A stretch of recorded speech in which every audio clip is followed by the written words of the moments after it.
México.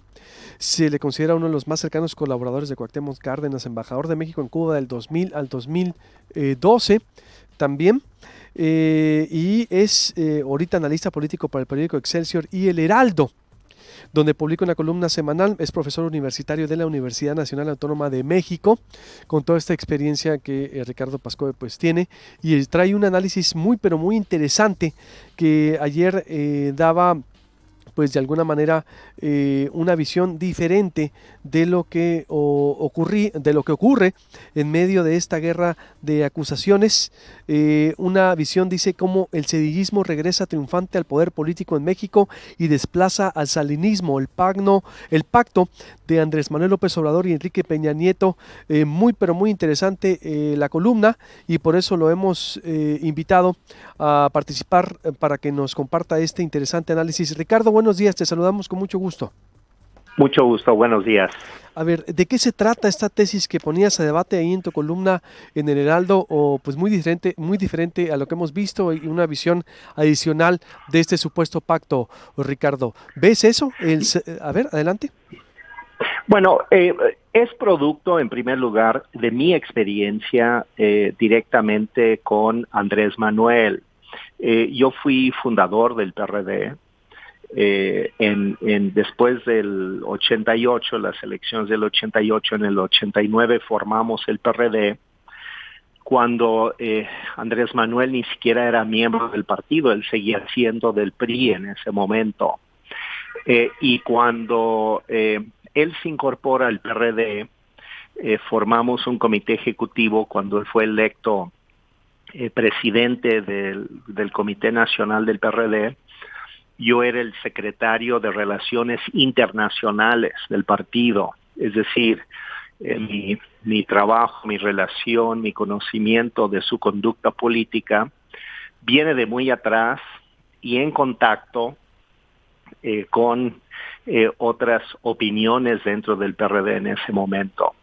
Lo que nosotros pudimos constatar es que él formó una alianza muy estrecha con Ernesto Zedillo para en el enfrentamiento que Zedillo tenía con Carlos Salinas. Se acordarán todos que en esa época, cuando Zedillo entró al gobierno, a los 20 días hubo el gran crack financiero de nuestro país, conocido ahora como el error de diciembre, y esto provocó una cadena de acontecimientos que derivaron en un profundo conflicto entre dos personajes, el nuevo presidente de la República, el expresidente de la República, pero también dividió profundamente al PRI como tal. Desde entonces, el PRI ha estado dividido entre dos facciones, una, la salinista, hegemónica, y otra facción, la zedillista, más oculta, más escondida, pero que tenía un aliado estratégico, que ha sido Andrés Manuel. De hecho, desde los 90, a finales de los 90 es cuando Andrés Manuel acuña la frase de la mafia del poder, que es en realidad producto de su alianza con Zedillo, porque es el ataque directo frontal a Salinas y a personeros que eran aliados de Carlos Salinas en esa época, y esto era del agrado de Zedillo, y Zedillo estuvo tan complacido con el apoyo que recibió Andrés Manuel, que le permitió ser ilegalmente registrado como candidato a jefe de gobierno aquí en la Ciudad de México, porque Andrés Manuel no tenía credencial de elector en la Ciudad de México. Todo el mundo lo sabía, todo el mundo sabía que era ilegal, y sin embargo Zedillo movió los hilos para que el Tribunal Electoral le permitiera ser candidato a jefe de gobierno.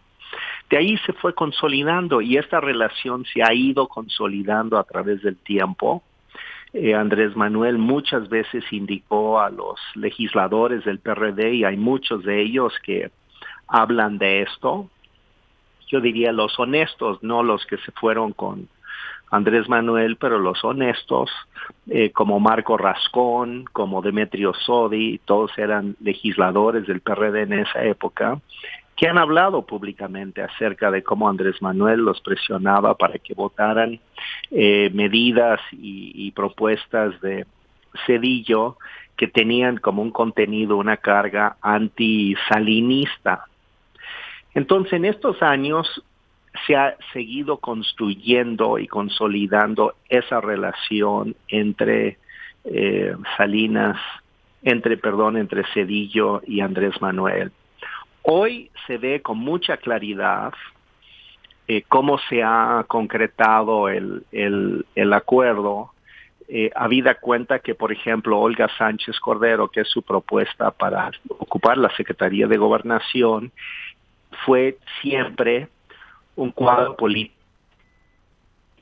Un cuadro político. A ver, permíteme, Ricardo, por la comunicación me dices, te quedaste en el caso de cómo el cuadro sedillista Olga Sánchez Cordero, ¿sí? Sí, a ver. que Olga Sánchez Cordero fue propuesta por Zedillo como miembro integrante de la Suprema Corte de Justicia, y era en realidad que manejaba las instrucciones presidenciales en la Suprema Corte en esa época. Ella hoy es la propuesta de Andrés Manuel para ocupar la Secretaría de Gobernación.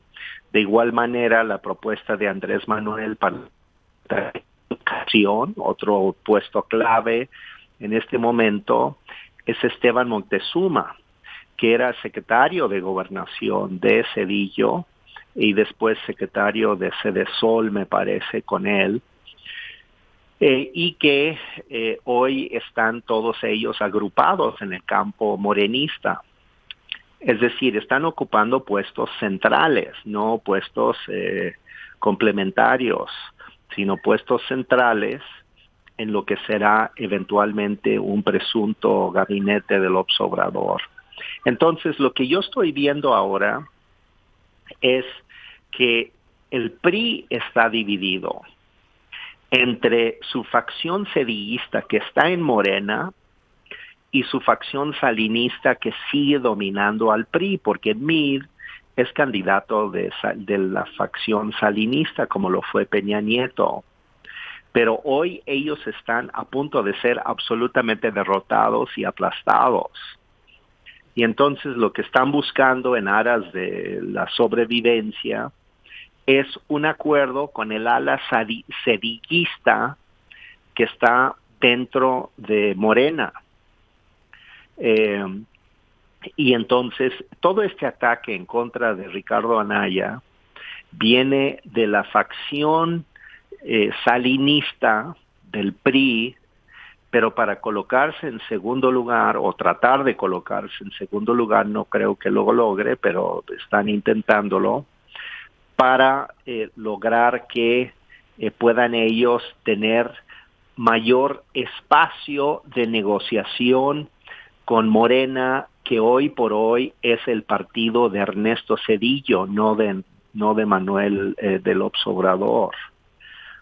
Y entonces lo que yo veo es que en el pacto, yo digo en el artículo, el pacto entre Andrés Manuel López Obrador y Peña Nieto es en realidad un pacto para la reconciliación entre Zedillo y Salinas, buscando Morena como representante de Zedillo y Peña Nieto como representante de Salinas, de encontrar una manera de convivencia en un nuevo esquema de poder más adelante.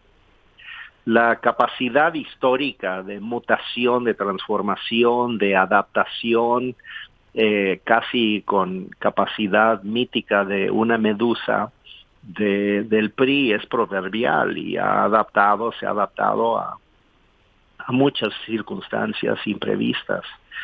Yo lo que veo es que hoy estamos ante, pues quizás el fenómeno más insólito, que es el zedillismo a través de Morena negociar con el salinismo en el PRI para un acomodo nuevo entre ellos, donde quien tiene la carta fuerte es el cedillismo, ya no el salinismo. Y entonces lo que están dirimiendo es ese conflicto entre ellos, por un lado, y en otro nivel tratando de aplastar al frente conformado por el PAN, PRD y Movimiento Ciudadano, para que ya no pueda incidir en que habrá en las próximas semanas y meses. Entonces, mi análisis es este. Yo creo que tenemos que ir al fondo de lo que está sucediendo y no quedarnos en la superficie de pensar que esto es simplemente el PRI tratando de bajarle a Anaya para poder llegar al segundo lugar para competir con Andrés Manuel. Todos son contrincantes, pero al mismo tiempo son contrincantes, especialmente el cedillismo y el salinismo, que están buscando la manera de conciliar sus diferendos históricos.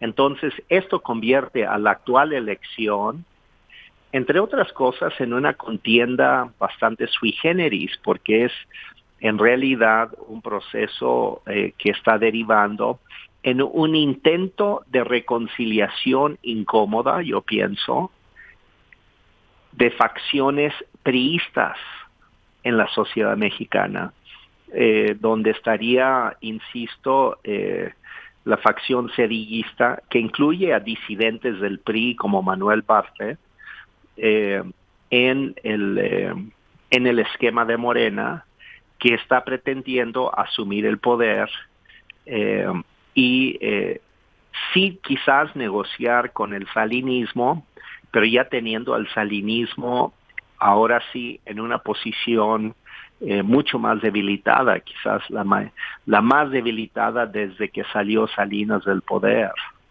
Pues tú ves como el retorno del cedillismo por estos elementos que pones a debate, su animadversión de Cedillo y Andrés Manuel contra Salinas, entre Andrés Manuel y Ernesto Cedillo los une contra Andrés Manuel, a ver, la animadversión que pueda tener Andrés Manuel y Ernesto Cedillo contra Carlos Salinas los está uniendo. Dos. Así es. Sí, es lo que me dices, que es histórica. La inclusión de Olga Sánchez Cordero, quien fue propuesta como ministra por parte de Ernesto Cedillo, que sería la futura secretaria de Gobernación de Andrés Manuel López Obrador, Esteban Moctezuma Barragán, que fue también integrante del gabinete cedillista y que está hoy con Andrés Manuel López Obrador. ¿Ves esos tres elementos? ¿Sí? Esos elementos más, bueno, los elementos que... Más los elementos que ¿qué? A ver, qué bárbaro. Esto es de repente, bueno, siempre las comunicaciones. Vamos a retomarlo, por favor. Ricardo Pascoe, muy interesante esta tesis que él pone a debate. Él es ex embajador de México allá en Cuba. A ver, ¿ya lo tenemos por ahí? Ah, bien. Ricardo, disculpa, tú sabes cómo son las comunicaciones telefónicas. Sí. A ver, me decías, esas tesis más qué, nos quedamos ahí. Más elementos de probatorios de que conocen muchos periodistas de cómo Andrés Manuel operaba a favor de Cedillo a través de los diputados y senadores del PRD en el Congreso de la Unión y quizás en muchas otras cosas, pero para mí son más que indicios, para mí son hechos irrefutables que lo que marcan es cómo se ha ido construyendo a través del tiempo una gran asociación política entre estas corrientes donde Morena hoy por hoy es en realidad el partido neocedillista en el nuevo firmamento político mexicano, lo cual pues es digno de tomarse en cuenta para tampoco creerse el cuento, por ejemplo, de que Morena es un partido de izquierda. Por eso Andrés Manuel ha sido tan ambiguo en sus definiciones ideológicas, porque en realidad él es lo que denomino en el artículo un priista de closet, y pues así se ha mantenido. Entonces, si gana Andrés Manuel López Obrador, ¿se reconfigura el cedillismo? ¿Sería la vuelta de Ernesto Zedillo y su grupo, de su visión, dices, de su presencia en el país y la muerte del salinismo? Esa es mi idea, sí. Ahora, el salinismo está abocado a no desaparecer y por eso lucha tanto por quedar en segundo lugar. O sea, toda su lucha contra Ricardo Anaya es para quedar en segundo lugar, pero no por Ricardo Anaya, sino porque temen que Andrés Manuel los quiera aplastar como los quiere aplastar Zedillo. Entonces, los salinistas están horrorizados de que tengan que enfrentar un balance con su pasado histórico, enfrentándose ahora a un cedillismo renovado, modernizado, transformado, transfigurado, diría, y que hoy está planteando la posibilidad de volver al poder, ahora vestido con la camiseta de Morena. Aunque, bueno, ciertamente el mismo López Obrador ha dicho que no va a perseguir a Peña Nieto, ¿no? Por ejemplo, ¿no? Ese es un elemento ya de debate, Pero ese es Ricardo. parte del acuerdo, pero ese es exactamente el acuerdo. O sea, por eso digo, cuando negocia Andrés Manuel con Peña Nieto, lo que es un pacto de impunidad. Y eso quiere decir que podrán entonces, en todo caso, aceptar la llegada de Andrés Manuel a la presidencia de la República bajo un pacto de impunidad. Y sí es real eso es lo que les interesa.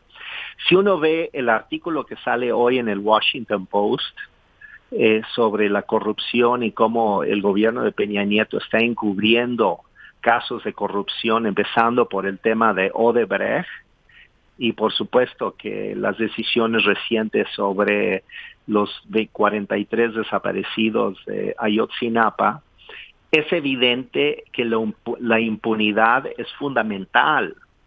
En todo ese contexto, el tema de incluso de la Casa Blanca, pues es un tema, eh, digamos, noticioso, pero menor en el fondo, con relación a lo que realmente se quiere encubrir en el país. Y yo creo que el pacto de impunidad para Peña Nieto es lo que abre el camino a que los salinistas pacten con los cedillistas. Para de ahí salir que, por ejemplo, entre sedillistas y salinistas, un nuevo PRI ahora sí, bueno, la segunda versión, ¿no? Yo creo que es una nueva versión del PRI. Yo creo que eso es exactamente lo que les está ofreciendo Andrés Manuel, donde él ahora es el jefe. Él antes era el cabuz del tren, digamos, del cedillismo. Hoy él es la locomotora del tren. Y ahora el tren lo tiene que seguir a él. Pero él si tiene que negociar con alguien, él prefiere pactar con el PRI y la renovación del PRI en el poder que permitir, por ejemplo, que el Frente llegase a gobernar el país, que es un modelo de gobernabilidad completamente diferente, ¿no? Es decir, la decisión final que vamos a tomar el próximo 1 de diciembre es entre este pacto de impunidad entre Zedillo y Salinas, que es un estatismo autoritario renovado, versus lo que representa el Frente, que es liberalismo democrático, digamos, ¿no? Esas son las dos opciones, son los dos modelos que tenemos enfrente. Y el estatismo autoritario que propone Morena, Díaz, Salinas y Zedillo es muy parecido hoy por condiciones particulares al discurso de Trump en Estados Unidos. Tiene una curiosísima resonancia con lo que lo que Trump propone, e incluso con la conducta de Trump en el manejo del poder, ¿no? Entonces, para ti ves entonces que todo esto beneficia a ese pacto de impunidad, Zedillo o Salinas, para reconfigurar al PRI en el modelo pues que describes y para permitir la llegada de Andrés Manuel López Obrador, aunque para ti es Ricardo Anaya el que representaría el cambio, por lo que interpreto de lo que dices, Ricardo Pascoe. Así es.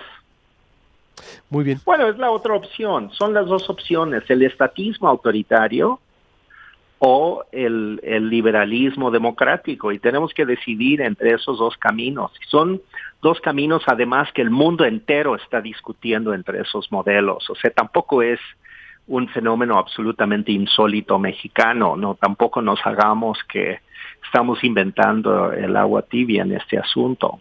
Estamos en realidad debatiendo lo que el resto del mundo también está debatiendo. Es un poco el enfrentamiento entre Trump y Trudeau. Pues interesante, dejo ahí tu tesis a debate, Ricardo Pascoe, por los tiempos, y ya te estaremos ahí consultando después para tus análisis. Te agradezco mucho.